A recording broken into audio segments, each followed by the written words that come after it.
कविता जी, किसी सरकार के कामकाज की समीक्षा आप किन आधार पर करेंगे? या तो पूर्ववर्ती सरकार के काम, या सीमावर्ती राज्यों की सरकार, या केंद्र की सरकार। जी। मैं वही कह रहा हूँ, ये वही छत्तीसगढ़ है जहाँ 15 साल आउटसोर्सिंग करके भर्ती करते रहे। जी। ये वही देश है जहाँ मोदी जी ने 2 करोड़ रोजगार हर साल देने की बात कही थी। नए रोजगार तो छोड़ दिए, 23 करोड़ लोगों की लगी लगाई नौकरी छिन गई।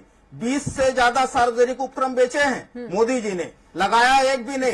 उन सार्वजनिक उपक्रम में सरकारी नौकरी के जो रोजगार के अधिकार थे वो तो छीना गया ना। ठीक है। और जो मूल बात है, सुरेंद्र जी, ये प्रदेश की बात कर लेते हैं। कविता जी, मैं बता रहा हूँ, जो रिपा योजना है 146 ब्लॉक है कविता जी, 146 ब्लॉक है। हर ब्लॉक में दो केंद्र, कुल 292 गोठानों में रूरल इंडस्ट्रियल पार्क बनाए गए 600 करोड़ की लागत से। जिस प्रकार से कोंडागांव, साजा और मुंगेली में फूड प्रोसेसिंग प्लांट है, कवर्धा में जाके देखे एथेनॉल प्लांट लगा कि नहीं। 12 ओएमयू पहले साल में हुए थे, उसमें से 8 कंप्लीट है। तो ये किस मुंह से कहते हैं? समृद्धि के क्या आधार है? अर्थव्यवस्था के तीनों सेक्टर कविता जी, कृषि विकास दर, उद्योगों का विकास दर और सेवा के क्षेत्र में पिछले 4 साल से लगातार राष्ट्रीय औसत से बेहतर है। जो समृद्धि छत्तीसगढ़ में आई है, चाहे वो किसान हो, चाहे वो गौपालक हो, चाहे वनोपज संग्राहक हो, जी।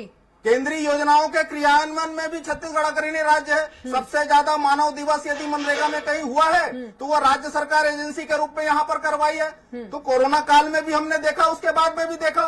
15 साल ये केवल शोषण करते रहे। ये कहते हैं कि 15 साल, अरे तुम्हारे पाप जाएंगे कहाँ? जिस प्रकार से 15 साल केवल ठगने का काम किया, क्या यह वादा नहीं किए थे बेरोजगारी भत्ते का? ये बताया 2003 में था, कितना दिए? हमारी सरकार ने तो अप्रैल में चालू करके 3 महीने के भीतर 80 करोड़ दिया ना। रोजगार के द्वार पिछले 1.5 महीने में 27,000 से ज्यादा भर्ती की वैकेंसियां निकली है। जवाब दे रहे हैं आपके सवालों